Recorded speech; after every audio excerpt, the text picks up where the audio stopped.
A esperança de alguém que sofreu cerca de 6 meses de tortura reapareceu ao ouvir a voz do pai, que foi resgatar Deisiane e que logo depois denunciou o ex-companheiro.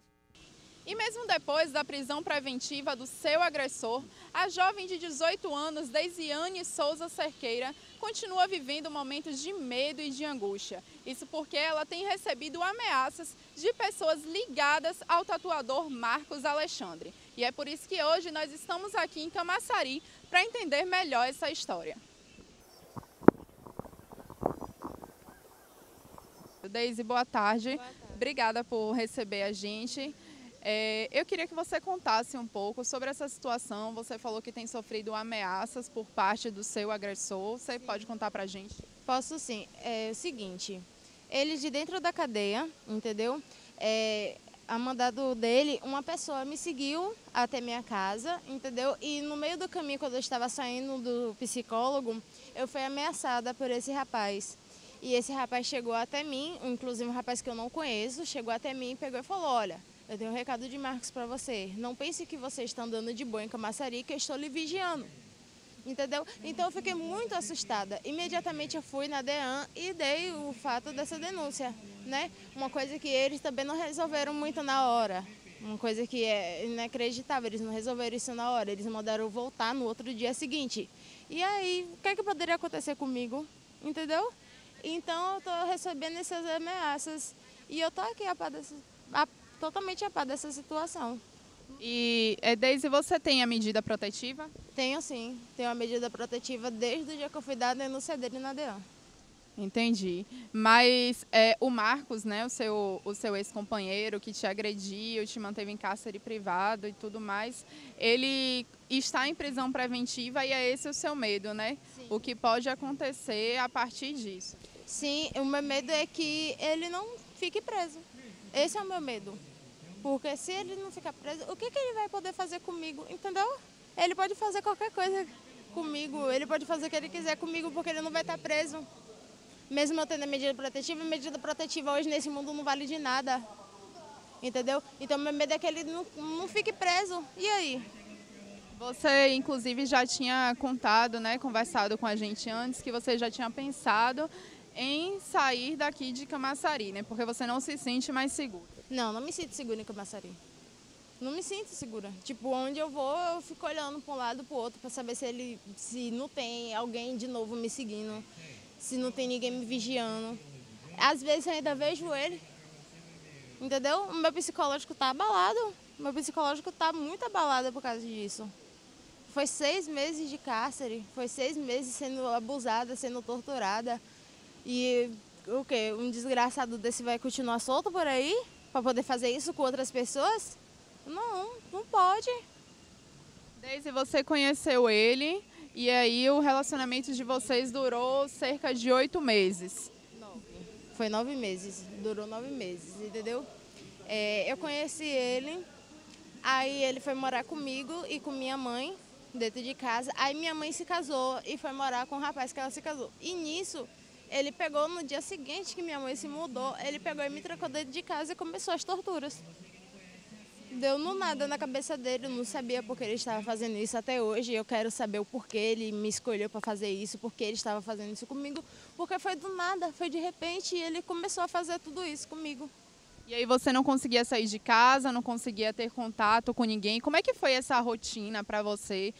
Você buscou alguma alternativa para poder tentar sair desse ciclo de violência? Não, porque eu já estava conformada que aquela ali ia ser a minha vida para sempre.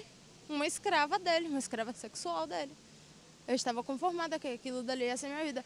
Ele botou tanto na minha cabeça, ele me machucou tanto que eu fiquei conformada, literalmente conformada que eu ia ser ali a escrava dele para sempre.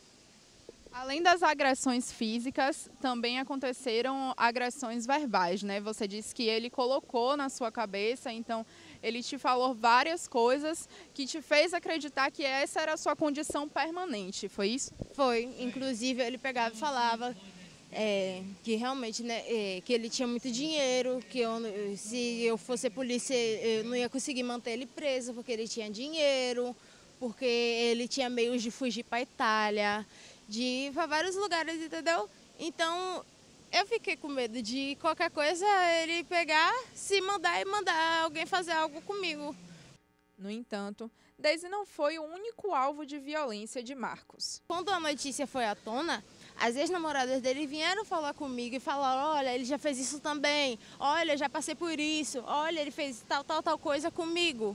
Tipo, que cara é esse que fez, já tá acostumado a fazer esse tipo de coisa? Um cara desse não pode ficar solto não, velho. Não pode mesmo, um cara desse tem que estar preso aí. Tem que ter um laudo psiquiátrico dele ali falando: olha, ele tem que ficar preso.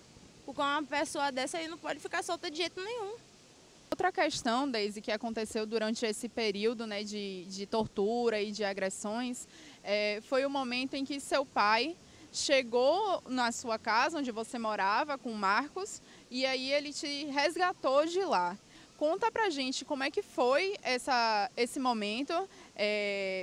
Nós sabemos que na hora em que seu pai chegou, você ainda estava amarrada na cama. O que foi que você sentiu na hora e como foi esse momento para você? Assim, esse dia, inclusive eu estava contando pro meu pai, que esse dia foi o pior dia, foi o dia que eu mais apanhei, entendeu? Que eu mais sofri abusos. E aí eu estava sem esperança, até do nada eu peguei e ouvi uma voz me chamando: Daisy, Daisy. Aí eu vi que era a voz do meu pai. E daí eu comecei a gritar: pai, socorro, socorro, socorro. Aí meu pai pegou, arrombou a porta e me chamou. Tipo, nesse momento eu vi realmente uma esperança. Eu peguei: não, velho, eu tenho que sair daqui, eu tenho que sair daqui. Aí eu tive um momento de esperança. E a partir daí eu comecei a ficar feliz. Porque realmente eu estaria saindo daquele cárcere, eu estaria saindo daquela tortura. Então eu fiquei muito feliz e comecei a gritar por socorro. Aí foi quando meu pai conseguiu me ajudar. E aí, quando o seu pai te resgatou, te tirou de lá, que ele conseguiu entrar na casa onde você morava com o Marcos, como foi a reação dele de te ver naquela situação? Ele chorou. Ele começou a desesperar em choro. Tipo, eu nunca vi meu pai chorando na vida. Foi a primeira vez que eu vi meu pai chorando. Entendeu? E minha mãe passou mal, minha mãe desmaiou, porque ela também foi, entendeu? Ela estava lá no portão esperando já. E tipo, minha mãe desmaiou assim, minha mãe viu meu rosto, como é que estava, a situação que eu estava, porque eu fui precisada ser retirada da casa. Meu pai teve que me pegar no colo, porque eu não aguentava andar. Então foi uma situação muito crítica e eles se desesperaram, o pessoal da rua, o povo da rua se desesperou. Tipo, o pessoal que me conhecia desde criança, entendeu? Me olhou daquele estado, daquela maneira ali, a gente se desesperou. Meu pai me levou diretamente no hospital, porque eu estava muito machucada. Eu estava sangrando ainda, entendeu? Foi um momento muito desesperador. E aí, logo depois que você foi resgatada por seu pai, por sua mãe, você foi direto para o hospital e aí depois você prestou a queixa contra o Marcos. Sim. Conta pra gente como foi essa trajetória, esse momento de recuperação, né? Que você estava ali, viu uma esperança e buscou, né, para poder se reerguer.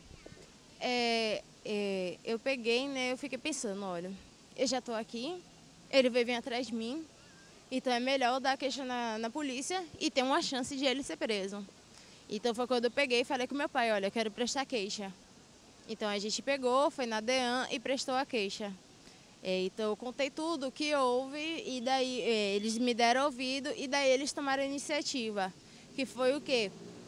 Botar nas redes sociais e botar na televisão que ele estava foragido. Então a gente fez isso e por meio disso ele ficou com muito medo, porque ele recebeu várias ameaças.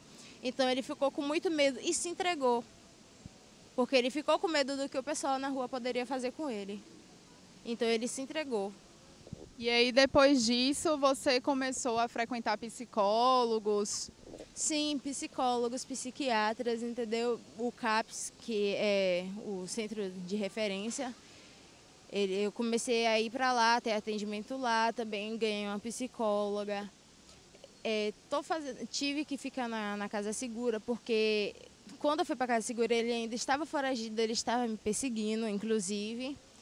Então foi uma trajetória muito difícil também, tá sendo ainda muito difícil porque eu ainda tenho pesadelos. Eu saí de lá traumatizada, literalmente traumatizada. Eu não podia ficar na rua como vocês também. As marcas ainda ficaram, né? Sim, aqui meu rosto ainda tá marcado, tá muito marcado.